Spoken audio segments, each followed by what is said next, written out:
السلام علیکم ورحمۃ اللہ وبرکاتہ نحمده ونصلي على رسوله الكريم اما بعد اعوذ باللہ من الشیطان الرجیم بسم اللہ الرحمن الرحیم وما كان الله ليعذبهم وأنت فيهم وما كان الله معذبهم وهم يستغفرون صدق اللہ مولانا العظیم۔ بزرگان محترم، جب تک میرے اور آپ کے آقا تاجدار مدینہ احمدی مصطفیٰ محمد مجتبیٰ صلی اللہ علیہ وسلم اس روئے زمین پر رہے، اللہ رب ذوالجلال نے عام عذاب سے محفوظ رکھا۔ پوری روئے زمین پر، زمین کے کسی خطے پر عام عذاب نہیں آیا، آزمائشیں آئی، وقتاً فوقتاً کوئی حالات آنا تھا، اللہ نے مقدر کر کے رکھا تھا، حالات آئے، لیکن عام عذاب نہیں آیا۔ قرآن نے اسے واضح طور پہ بیان کیا، وَمَا كَانَ اللَّهُ لِيُعَذِّبَهُمْ وَأَنْتَ فِيهِمْ۔ اے پیغمبر، جب آپ اس روئے زمین پر رہیں، میری شان یہ نہیں، اس لیے کہ آپ میرے اتنے محبوب ہیں، میرے اتنے قریب ہیں کہ اس زمین پر میں عام عذاب نہیں لا سکتا۔ آپ کے پردہ کر جانے کے بعد کیا ہوگا؟ اللہ نے اس کا بھی حل بیان کر دیا، وَمَا كَانَ اللَّهُ مُعَذِّبَهُمْ وَهُمْ يَسْتَغْفِرُونَ۔ اے پیغمبر، اگر آپ کی یہ امت جب تک اس روئے زمین پر استغفار کرتی رہے گی، اپنے گناہوں کی معافی مانگتی رہے گی، استغفر اللہ استغفر اللہ، اگر ان الفاظ کو اپنے زبان سے دہراتی رہے گی، اللہ رب ذوالجلال نے خوشخبری سنا دیا کہ اس روئے زمین پر عام عذاب نہیں آئے گا۔ آزمائشیں آئیں گی، وبائیں آئیں گی، مصیبتیں آئیں گی، پریشانیاں آئیں گی، اس وقت صبر کریں گے تو اللہ نے صبر کرنے والوں کے لیے بہت بہت خوشخبریاں بھی سنا دی ہیں۔ لیکن عام عذاب، جیسے پچھلی قوموں پر عام عذاب آیا، ایک ہی وقت میں زمین کے حصے کو حضرت جبرائیل امین نے اپنے پر کے اوپر لے کر گئے اور آسمان سے پلٹا دیا، پوری قوم تباہ ہو گئی۔ ایسا عام عذاب اس امت پر نہیں آئے گا، اس لیے کہ اللہ جیسے اپنے نبی سے محبت کرتے ہیں، اس نبی کی امت سے بھی محبت کرتے ہیں۔ ہاں، اگر ہم استغفار کرتے ہیں تو اللہ نے کیا فرمایا؟ فَقُلْتُ اسْتَغْفِرُوا رَبَّكُمْ إِنَّهُ كَانَ غَفَّارًا يُرْسِلِ السَّمَاءَ عَلَيْكُمْ مِدْرَارًا وَيُمْدِدْكُمْ بِأَمْوَالٍ وَبَنِينَ وَجَعَلْنَاكُمْ۔ اگر ہم استغفار کرتے رہیں گے، اللہ ہماری بخشش بھی فرمائیں گے، اور اگر ہمارے پاس مال نہیں ہے تو مال میں اللہ برکت دے دیں گے، تھوڑے سے مال میں۔ اور اگر بارشیں نہیں ہو رہی ہیں، یا یہ ہے کہ بہت زیادہ بارش ہو رہی ہے جس سے نقصان ہو رہا ہو، اللہ اس نقصان کو بھی روک دیں گے۔ اگر بارش نہ ہو رہی ہو تو بارش بھی برسا دیں گے۔ اگر کسی کے لیے اولاد بھی نہ ہو تو اولاد صالحہ بھی عطا کر دیں گے۔ اللہ نے استغفار کرنے والوں کے لیے بڑی فضیلت سنائی۔ حضرت امام احمد بن حنبل رحمۃ اللہ علیہ ایک مرتبہ اپنے گھر سے نکلے، دور مسجد پہ گئے، دیکھا کہ نماز ہو گئی ہے، طبیعت تھک گئی تھی چلتے چلتے، اس لیے سوچا کہ تھوڑا آرام کر لیں۔ مسجد والوں نے کہا مسجد میں آرام نہیں کر سکتے، سو نہیں سکتے۔ پھر حضرت نے کہا تھوڑی دیر میں یہیں بیٹھے بیٹھے سستا لیتا ہوں، تو حضرت سے کہا کہ نہیں، یہاں اندر رکنے کی اجازت نہیں ہے۔ اتنے میں ایک شخص کا گزر ہوا، دیکھا کہ ایک مسافر یا ایک اللہ والے کوئی بیٹھے ہوئے ہیں، جانتا نہیں تھا کہ کون ہے۔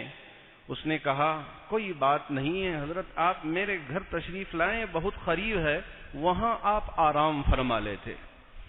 تو حضرت ساتھ چلے گئے، دیکھا کہ جب بستر پہ بیٹھے ہوئے ہیں، وہ نان بائی تھا، نان بنانے والا، تو اس نے آٹے کو گوندنا شروع کیا۔ آٹے کو گوندتے گوندتے ہر پھراتے ہوئے کہتے جاتا استغفر اللہ استغفر اللہ استغفر اللہ۔ حضرت نے پوچھا بھائی یہ تم اتنا استغفار کر رہے ہو، کیا اس سے کچھ حاصل بھی کیا ہے، کچھ ملا ہے؟ اس نے کیا جواب دیا، حضرت میرے پاس کچھ بھی مال نہیں تھا، استغفار کی برکت سے اللہ نے اتنا مال دے دیا کہ اب مجھے رکھنے کی جگہ نہیں ہے۔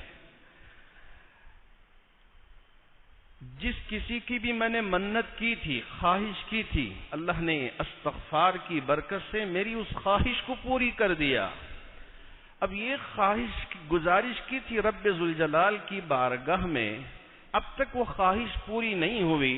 میری خواہش یہ تھی کہ اے میرے رب، میں جانتا ہوں کہ اس روئے زمین پر امام احمد بن حنبل ایک بہت بڑے عالم دین، متقی، پرہیزگار تیرے ولی ہیں، اے اللہ ایک بار مجھے ان سے ملا دے۔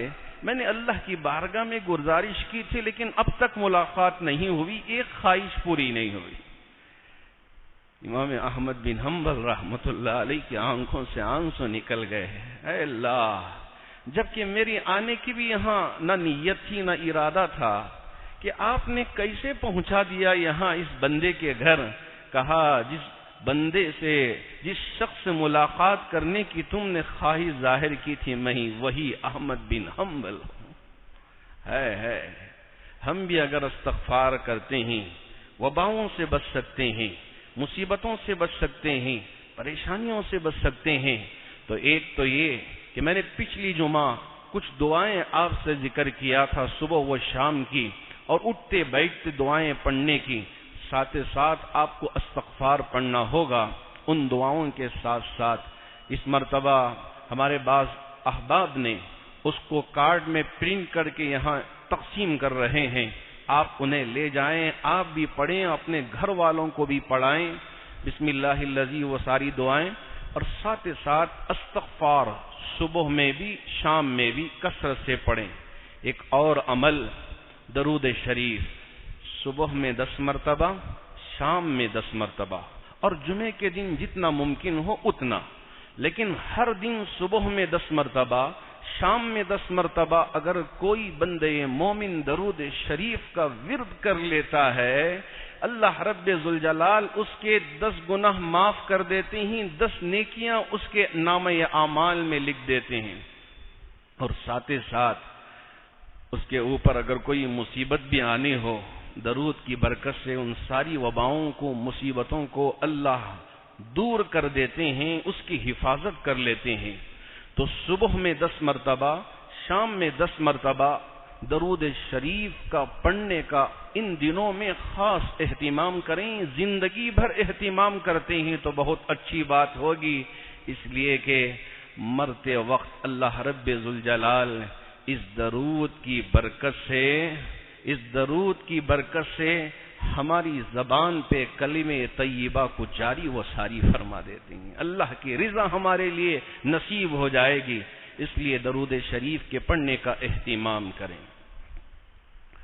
آج کل جو حالات چل رہے ہیں، ایک تو کرونا وائرس، اس کی وجہ سے بہت سارے لوگ متاثر ہو رہے ہیں، تو وہیں اچھی بات یہ بھی ہے کہ جتنے لوگ متاثر ہو رہے ہیں اس سے کہیں زیادہ شفا یاب ہو کر ہاسپٹلوں سے ڈسچارج ہوتے جا رہے ہیں، لیکن احتیاط ضروری ہے۔ جہاں بھی رہیں، مجمع میں یا کہیں بھی رہیں، احتیاط کرتے رہیں، احتیاط کر کے ہم اللہ کی ذات پہ بھروسہ کر لیں۔ ابھی 2-4 دن پہلے جو واقعہ پیش آیا ہمارے شہر میں، اللہ کہ رسول علیہ الصلاۃ والسلام کی ذات اقدس اس روئے زمین پر آپ سے بڑھ کر کوئی اور نہیں، بعدس خدا بزرگ تو ایک قصہ مختصر۔ اللہ کے بعد اگر کسی کا مقام و مرتبہ ہے تو ہمارا ایمان و یقین ہے کہ اللہ کے رسول علیہ الصلاۃ والسلام کا مقام و مرتبہ ہے۔ اگر کوئی اپنے باپ کو گالی دے برداشت کر لے گا، اگر ماں کو گالی دے برداشت کر لے گا، لیکن میرے اور آپ کے نبی صلی اللہ علیہ وسلم کی شان میں گستاخی کرے کوئی برداشت نہیں کرے گا۔ ہاں، ہمارا ایمان جوش مارنا چاہیے۔ اس کا مطلب یہ نہیں کہ ہم اس سے باہر نکل کے اتنا تشدد برپا کریں، گاڑیوں کو نقصان پہنچائیں، حکومت کے سواریوں کو یا ان کی املاک کو نقصان پہنچائیں، یا ہمارے ہی بھائیوں کی یا دوسرے بھائیوں کے جائیداد کو نقصان پہنچائیں۔ یہ ہمارے اسلام کی تعلیمات نہیں ہے۔ جو بھی قانونی کارروائی کرنا، وہ کرنا ہمارا ایمانی فریضہ ہے۔ یاد رکھیں، کبھی غفلت نہیں برتنا ہے، کبھی ہمارا ایمان ٹھنڈا نہیں ہونا ہے۔ ہم اپنے ایمان کو جگائے رکھنا ہے۔ جہاں ہم جوش سے کام لیں گے وہیں ہوش سے بھی کام لینا ہوگا۔ کیا ہوا کہ ہمارے نوجوان آپے سے باہر ہو کر جس طرح کی حرکت کی ہے، اس کی وجہ سے ہماری بھی بدنامی اور ان کے لیے بھی پریشانی شروع ہو چکی ہے، اور کس طرح کے حالات ہمارے شہر میں اور پوری ریاست میں اور پورے ملک میں بنے ہیں، مجھ سے زیادہ آپ بہتر جانتے ہیں۔ ہم اپنے نبی کے لیے اگر ہماری جان کو قربان کرنے کا وقت آئے گا، قسم ہے میرے رب ذوالجلال کی، ہم میں سے ہر ایک اپنی جان کو نذرانے کے طور پہ پیش کر دیں گے، جیسے حضرات صحابہ نے نبی کی ذات کی حفاظت کے لیے، نبی کی ذات کی حفاظت کے لیے اپنے آپ کو سامنے کر دیا تھا۔ جو تیریں آئے اپنے سینے پہ لے لیا، اپنی آنکھوں پہ لے لیا، لیکن نبی کی شان میں ایک تیر بھی پہنچنے نہیں دیا تھا۔ یہی ہے ہمارا ایمان، یہی ہے ہمارا جذبہ۔ کوئی بھی گستاخی کرے ہم چھوڑ دیں، نہیں چھوڑیں گے، لیکن کیسا نہیں چھوڑیں گے؟ قانون کے دائرے میں رہ کر۔ ہمارے اس شہر کے اکابر علماء کرام، ہمارے مسلم رہنما اور ہماری تنظیموں کے سربراہان اور ہمارے تمام بڑے بڑے اداروں کے ذمہ داران، جی ہاں، بیٹھ کے اس مسئلے پر غور و خوض کر کے ایک بہت ہی ٹھوس اقدام کریں گے۔ اس سے جو فائدہ ہوگا، پچھلی چیزوں میں بھی آپ نے دیکھ لیا کہ کیسے منظم طریقے سے NRC کا NPR کا اتنا بڑا جلسہ ہوا CAA کے سلسلے میں۔ اللہ رب ذوالجلال نے پوری دنیا کے لیے ایک مثال قائم کر دیا، صرف ہمارے اس شہر کے لیے نہیں ہے، پورے ملک کے لیے اور پوری دنیا کے لیے۔ اتنے سارے لوگ جمع ہونے کے باوجود یہ کوئی پریشانی نہیں ہوئی، ایسی مثال قائم کرنا تھا۔ کیا کریں، بعض نوجوان آپے سے باہر ہو کر اس طرح کی حرکت کر کے خود کو بھی پریشانی میں ڈال دیتے ہیں اور ہم سب کو بھی پریشانی میں ڈال دیتے ہیں۔ میری آپ سے گزارش ہے کہ آپ دعا بھی کرتے رہیں۔ جس بدبخت نے اس طرح کی حرکت کی ہے، اسے اللہ رب ذوالجلال کیفر کردار تک پہنچائے۔ اس نے جو حرکت کی ہے، مذموم حرکت، سخت الفاظ میں ہم اس کی مذمت بیان کرتے ہیں۔ ہم بھی، جامع مسجد ٹرسٹ بھی اور مصلیان جامع مسجد بھی سخت الفاظ میں اس کی مذمت بیان کرتے ہیں، اور وہیں یہ جو تشدد برپا ہوا اس کی بھی ہم مذمت بیان کرتے ہیں۔ یہ تشدد بھی نہیں ہونا چاہیے۔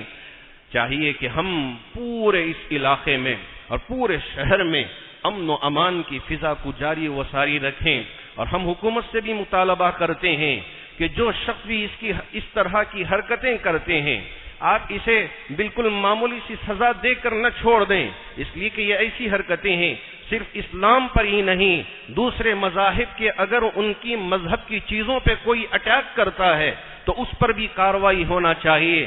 اور خاص طور پر ہمارے نبی اور ہمارے اللہ پر کوئی اگر اس طرح کی چیزیں کرتا ہے، اس پر سخت سے سخت کارروائی قانون کو کرنا چاہیے، حکومت کو کرنا چاہیے۔ ہم پرزور مطالبہ کرتے ہیں حکومت سے بھی، ڈپارٹمنٹ سے بھی اور تمام حکومت کے ایوانوں سے بھی، اللہ رب ذوالجلال آنے والے دنوں میں ہمارے اس پورے شہر میں امن و امان کی فضا کو جاری و ساری رکھے۔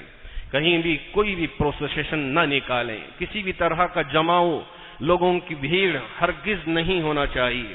آپ عبادت کریں اپنے طور پہ، اپنے اپنے گھر چلے جائیں، جیسے پہلے سے ایک ہماری فضا بڑے ہی امن و امان کے ساتھ رہی ہے، اسی طرح کی فضا کو ہم یہاں بھی اور پورے شہر میں بھی جاری و ساری رکھیں۔ اور دعا بھی کرتے رہے. دشمن اپنی حرکتیں کرتا رہے گا. کبھی مسجد کے پاس برے جانور کا گوشت لا کے رکھ کے فساد مچانا چاہتا ہے, کبھی مندر میں گائے کا گوشت رکھ کے فساد مچانا چاہتا ہے, تو کبھی ایسے پوش کر کے ہمارے درمیان میں عداوت و دشمنی ڈالنا چاہتا ہے.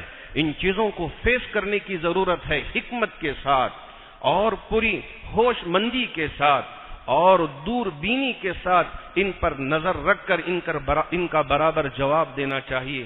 اللہ رب ذوالجلال اس طرح کی حرکتوں کے کرنے والوں کو ان کے لیے ہدایت عطا فرمائے.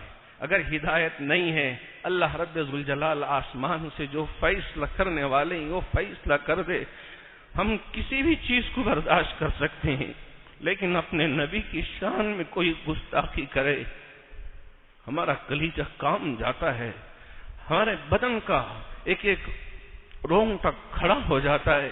کیا کریں کہ ہم اپنے نبی سے اتنی محبت کرتے ہیں کہ ہم نے کبھی آپ کو دیکھا تو نہیں, لیکن پورا آپ کی ذات پر ہم ایمان رکھتے ہیں, آپ کی رسالت کو ہم نے قبول کیا ہے.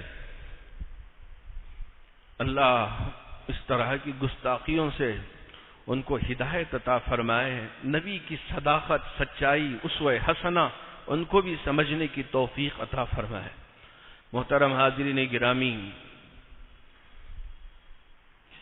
جیسا کہ میں نے پچھلی جمعہ بھی آپ سے کہا تھا, مسجد کے کام بہت سارے ایسے ہیں جس کو کرنا ہے.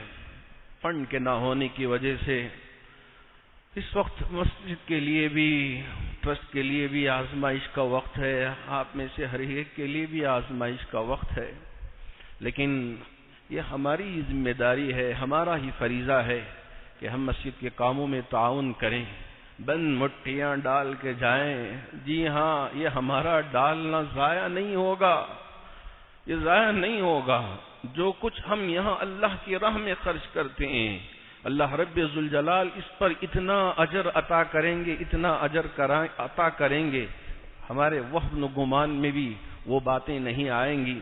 میری آپ سے بڑی ادب کے ساتھ گزارش ہے, جتنا ہو سکے آپ بند مٹھیاں ہماری ان چادروں میں ڈالتے جائیں. اللہ رب ذوالجلال آپ کے دینے کو قبول فرما کر جتنے بیمار ہیں اللہ سب کو شفا عطا فرمائے. جو پریشان حال ہیں ان کی پریشانیوں کو دور فرمائے. تجارتوں کے ٹھپ پڑنے کی وجہ سے احباب ذہنی کیفیت میں مبتلا ہو گئے ہیں, اللہ ان کو سکون و اطمینان عطا فرمائے. جتنے مرحومین ہم سے رخصت ہو چکے ہیں, تمام مرحومین کی اللہ رب ذوالجلال بھرپور مغفرت فرمائے, ان کے درجات کو بلند فرمائے. آمین. وآخر دعوانا ان الحمدللہ رب العالمین.